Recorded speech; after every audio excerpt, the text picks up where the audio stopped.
Volume 48. As you can see, I'm still wearing the same clothes. That means it is the same day.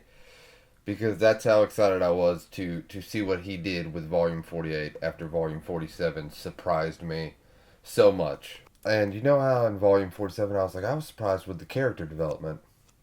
Volume 48 is nothing but fights. And it was awesome.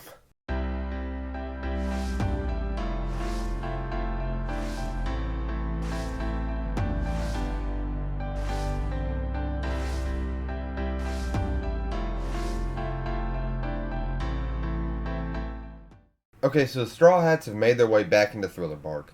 Luffy is going after Gecko Moria. Sanji is going after Nami because no one is going to peep or mess with Nami besides Sanji. Zoro and Brook go after the swordsman because Zoro wants to fight him. And the rest go after Dr. Hogback because Chopper, he used to respect him. Now he just wants to kill him. This volume is split up into about 3 fights. So let's start with Sanji versus the Invisible Man. Okay, you guys know I love Sanji. Like, he's a pervert and he's kind of a creep, but there's just something about him that is so likable to me. And not to mention, the way Oda draws his fight scenes, I don't know, I guess because he really only uses kicks, I just really like the way that his fights are usually drawn, and this is no exception. Some of these panels are just... they're it. They're so well drawn. Sanji's going to rescue Nami from the Invisible Man, and he's going to stop the wedding. And we actually learn about one of Sanji's dreams. He actually had a dream to eat the invisible devil fruit. And that's what the Invisible Man was like, man, you were so mad. Like, did I do something? He's like, yeah, you took away one of my dreams. He said, when I was younger, I studied all the devil fruits, not that I cared, except for the one, the invisible fruit. He said, I would do so much peeping, save people. I would go to the girl's bath. Listen, no, I would really be a good person. It's like, no, man, we know you would be a pervert. You're a good-hearted pervert, but... still a pervert.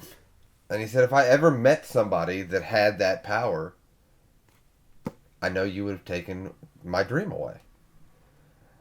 And the benefit of knowing that is he knows everything that he would have done because he thought about doing it. It's the perfect fight for him. He's like, I know exactly what you would do because I thought about doing the same thing. I've been thinking about this forever. But I just love the way this fight was drawn with Sanji holding up Nami's body and then he throws it. And you think, and Absol's like, man, you finally given up, huh? He's like, no, I don't want my blood to stain her dress. And we think that Sanji is kind of defeated because, as we know, any good shonen has a chapter in where you're like, oh, is the hero not going to make it? Even though we know they're going to make it.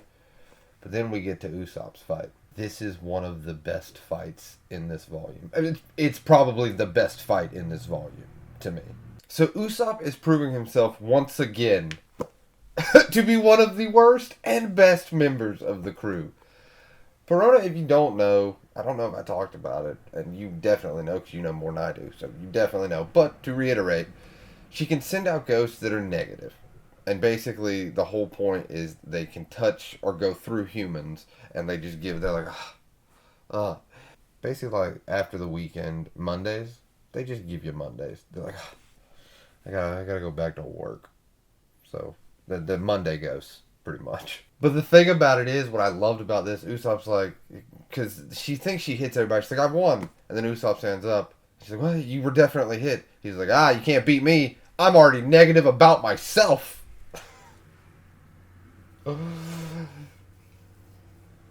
This man used depression as a weapon. And what I loved about this fight is, one, it was actually really funny. And two, it was really about manipulation and lying. Because her whole thing is like, she can kind of go through anything, and she grabs his heart and is like, I'm going to squeeze your heart and make you, die immediately. He's like, no, I don't want to die. And she's like, I'm just kidding, I can't do that. If I could have done that, it would have been immediate. But then, if we forgot, because it's been so long, Usopp was a big fibber back when Luffy met him. And he actually wins this fight by making her pass out from being terrified. Because he does cockroaches and this giant 10-ton hammer, which is actually a balloon that pops, and then she is asleep from, or really scared and passed out from being terrified. And that's when he says, "Never play a game with me about lying. I will always win." But it was just such a unique fight that, yeah, had some action, but it was really like this manipulation, pranking fight with Usopp. And and the one cool thing that I forgot to mention is we see Soj King again. He puts on the mask, and she's like, "Why? Did you get confident when you got put on the mask?" And he actually has this conversation with Soj King and himself, like they're two different people. Which, as we know from Water 7, they are two different people. So he's right. It's definitely not Usopp. Definitely a different person. Then we have the Zoro versus the Samurai zombie fight. My God, Zoro's attack.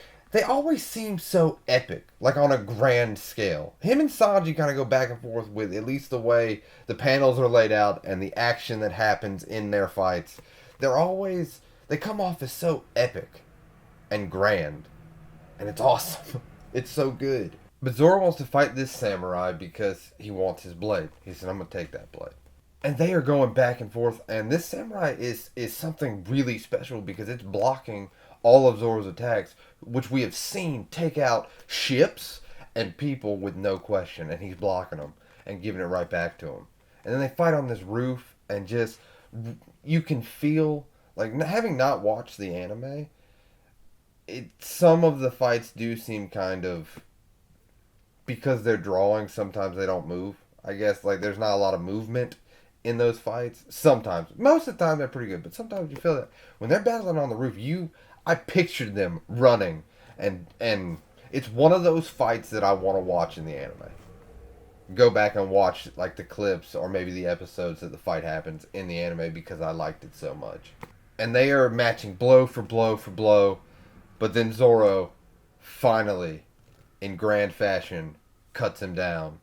And before the samurai goes, he presents Zoro with Shushi, which is one of the 21 great blades. And then he tells Zoro, "With you, the master of this sword, it will be satisfied." And Zoro, being the gentleman samurai that he is, he says, "If we would have fought back in your prime, it would have been a great fight." And even Brook says that's one of the greatest fights I've ever witnessed. And Zoro shows the samurai respect. And Brook has his shadow returned to him. Excellent fight. I like the Usopp fight the best, but this fight, close second. And then we get to Chopper and Dr. Hogback's fight, which was actually a little emotional and well done, because Chopper can finally tell him, like, "I respected you, and now you've turned into this monster. So now I'm going to stop you." And during this fight, we get to see Zoro and Sanji's zombies fight each other, because those two can never get along. And as you guys know, I love when those two are together. Even in zombie form, they're a great time to watch. Their dynamic is so well done. And then they trick Hogback into making him jump off the building. They're like, "All right, cool. Later." Another cool thing about this fight is we get to see Chopper and Robin team up for the Robicho suplex. And I always like it when the pirates team up with other pirates for attacks. It's always fun time. During this fight, we also realize that all the zombies that have been taken over by Zoro, Sanji, and Luffy have started to forget who they are. So as Chopper's about to suplex him into the ground, Luffy's zombie, Oars, has been causing havoc throughout all these battles. Throughout the entire volume, he's just been crushing stuff because he's going to be the king of the pirates. But now that he's finally under control, he's going for the Straw Hats to destroy them. And Luffy has chased after Morio because he knows defeating him will give all of the shadows back to the pirates. And all the zombies will be released. So the building crumbles and everyone's kind of reconnected, facing Luffy's big zombie monster, Oars. And Hogback finally gets what's been coming to him. He's trying to control Oars, and Oars is not listening, and steps right on him. The end of Hogback. It was sweet justice. I did enjoy that. That guy fully sucked. But throughout that last fight, which comes into play for the final confrontation with Oars, Sindri, they've been trying to get her to come to a realization that she is dead and she's not under his control and she means nothing, and her body actually stops working. And that's why she doesn't go and save Dr. Hogback before he gets crushed, and she's been really struggling with this thing. And the reason that comes into play is for the final chapter in this volume, where Oars fights the Straw Hats. So Oars can no longer have Luffy's memory. He still does say Gum Gum, even though I can't stretch. But he's so big and his reach is so much that it kind of doesn't matter. But Sanji goes and fights him, gets destroyed. All the Straw Hats are immediately taken out by Oars except for Luffy. And they're all kind of laying on the ground. And there's a close-up of Oars and he's like, I don't know any of you. But you can tell the way Oda drew it, you can tell in his face that he does. And that's kind of where we leave off. I mean, we know he's not going to destroy the pirates. It's going to work out. But that just speaks to the fact of the way it was drawn and the emotion that is conveyed in this of, like, his friends are laid before him, even in his zombie body. It speaks to how well Oda does that stuff. And now I probably have to go immediately read the last volume because I need to know how all of this is resolved. But yes, that is volume 48. It is immediately different than volume 47, but still in a great way. It was nothing but action. But I do have to give credit. Usopp's fight was funny and great. And then Zoro's fight was also a battle of samurais. And he finally got his sword. And just, I know because I bought those volumes, there's a Wano thing coming. I don't know anything about it. I just know the name. And he mentions the name. So I'm wondering if, because there's been a little mention here and there. It's the breadcrumbs leading up to what's currently going on with One Piece. So that's pretty exciting. But yeah, let's get to the final volume of the Thriller Bark arc and see how all this gets resolved. The final volume of the Thriller Bark arc. Listen, I know I was kind of in the beginning. I was so ready for this. As you can see, still in my same clothes. I've just been plowing through it today because it has gotten really exciting. So it starts off with Nami getting out of the wedding, going to meet everybody except for Luffy, who is still chasing down Gecko Moria, and they are about to do battle with Oars. What I didn't think I needed, and this volume actually gave it in amazing fashion, was the Straw Hats minus Luffy fighting an opponent. And they even say it. They said don't underestimate his crew. And actually getting to see all these characters work together to take down the big bad of a arc is kind of really cool. Because, you know, usually it's like Luffy taking down the big bad, which, I mean, it does kind of end up being Luffy. But for the moment, it was the crewmates that all came together, and seeing them all work together, even characters that you don't see a lot of times interact, especially in battles, working together was really, really cool. I was not expecting it, and it was something that I actually needed. And a really funny part was the Big Emperor part, which actually is on the cover. I didn't notice it until just now. But yeah, the Big Emperor, man, and Nego Army like, nah, I ain't doing that. And then Usopp even jumps out. I was like, what were they going to use me for? He was like a weapon. I don't know, it was really well done. So the Straw Hats minus Luffy are fighting Oars, and they actually do a really good job. And then Brook comes in with Salt, and they're trying to basically let Luffy's shadow escape. Because, and this was a really nice moment, Zoro being the loyal person that he is, because now the countdown has started. They have 30 minutes before sunrise, and they've moved out of the fog.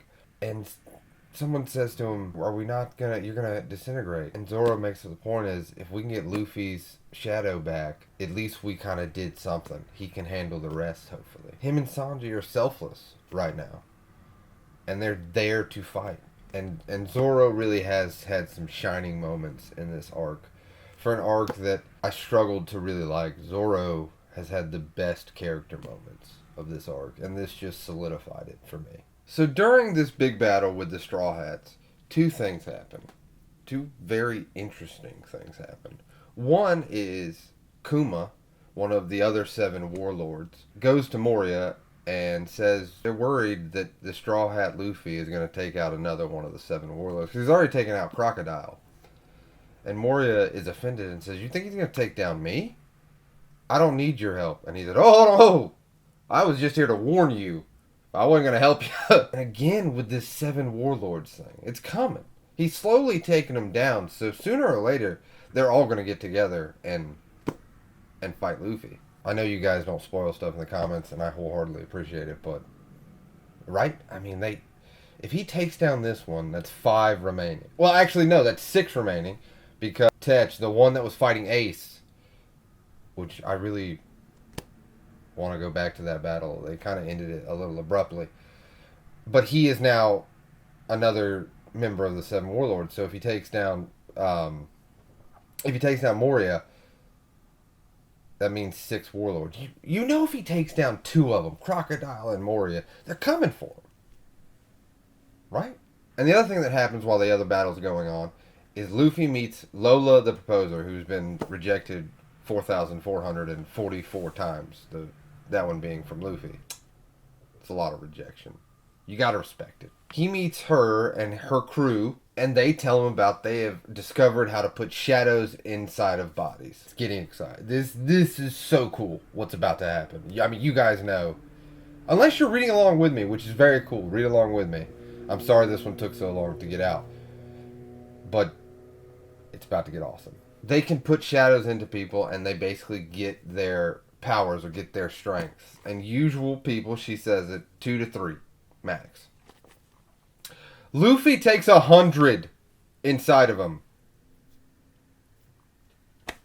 Phrasing could have been better on that, but whatever, we're gonna go for it. He has 100 shadows in him, and he becomes Nightmare Luffy. It's not another gear, but it is another transformation, and he is, once again, as we know when he transforms, he's not playing games. So after the transformation, Luffy is fighting Oars, who, now Moria is inside of his stomach like a cockpit. Like the Megazord. Guys remember Power Rangers? Mighty Morphin Power Rangers? Power Rangers Z? You guys get it. But like the Megazord, Moria is controlling Oars and letting him stretch and do all these things. And Nightmare Luffy comes in and stops his punch. And they, in my opinion, it makes it seem like Luffy easily can handle Oars. I feel like he rips through him. The only bummer about this Nightmare Luffy, it only lasts 10 minutes. They got about 20 minutes before the sun comes up. It lasts for 10 minutes. So he wrecks Oars, but he loses control of the shadows. But everyone thinks it's victory. Yay! It's not. So everyone thinks their saviors, the Straw Hats, have defeated Oars and Moria, and all the shadows are going to get back to the zombies, and they're going to become human again, and it's going to be great, and they're not going to disintegrate from the sun, which is 10 minutes away. Oars stands back up. Luffy's down for the count. The Straw Hats are down. And the zombies think about running. But some notice that the Straw Hats that they were trying to pull to safety have disappeared. And as the zombies are running through the forest and the sun comes up into the sky, Lola notices something. The Straw Hats aren't moving. Luffy and the Straw Hats are back. They still are trying again. And the cool thing about this is, they don't show you that they made a plan, so we don't really know. But in my mind, I'm just thinking they've been together for so long, they just know what the plan is. They make it work. Frankie builds a hose. Nami makes rain. They basically freeze him into place. Sanji whips a chain around his neck. Zoro uses his most powerful attack.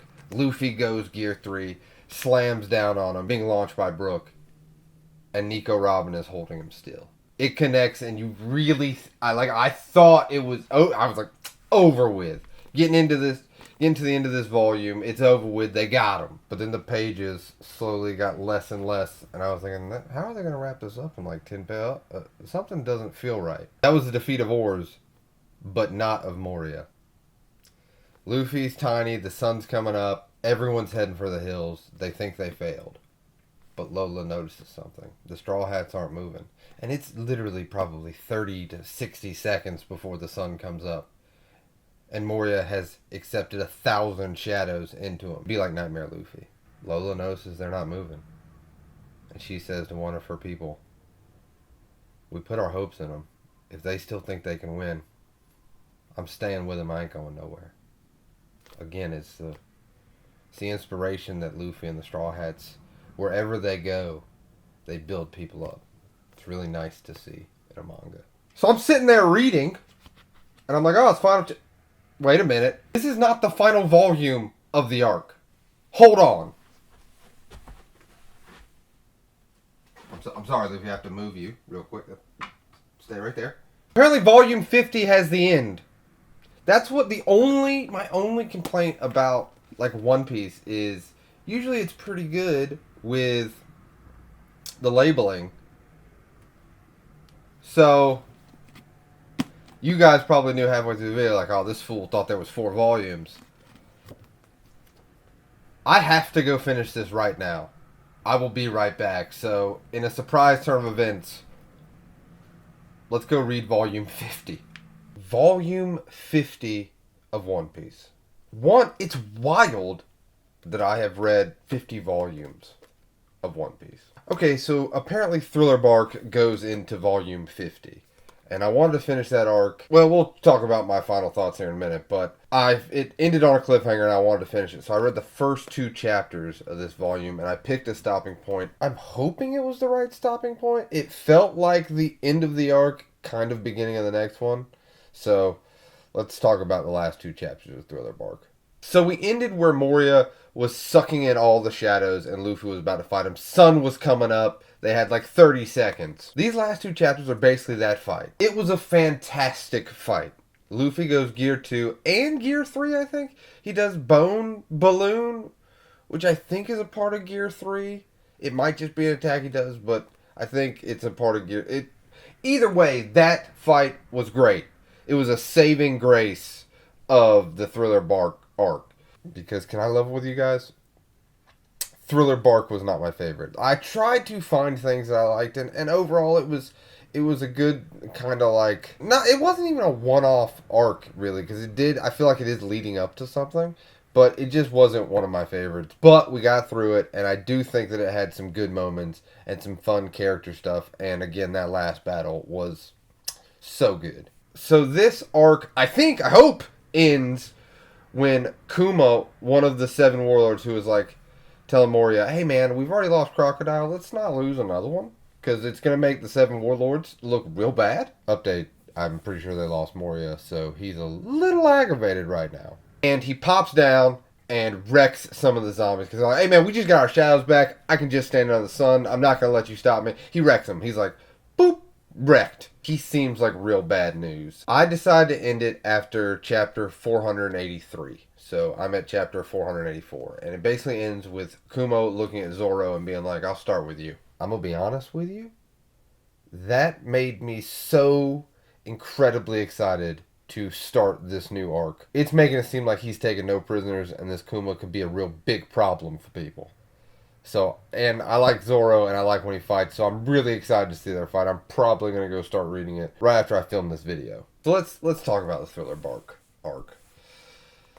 I know throughout these last videos, because I'm pretty sure at this point it's going to be at least 2 videos, if not 3. I wasn't incredibly excited about it, and I did struggle with kind of pushing through. It's not that I didn't like the arc, and I really am starting to just like hanging out in the world of One Piece, which says a lot. That honestly, it kind of doesn't matter what's going on. I just like being with the Straw Hats and kind of seeing their adventures that they have together and apart. So in that aspect, Thriller Bark was fine. I've been thinking a lot about like what I didn't like about this arc or what made it different, and I can't put my finger on it, but something just felt... I'll put it in this term.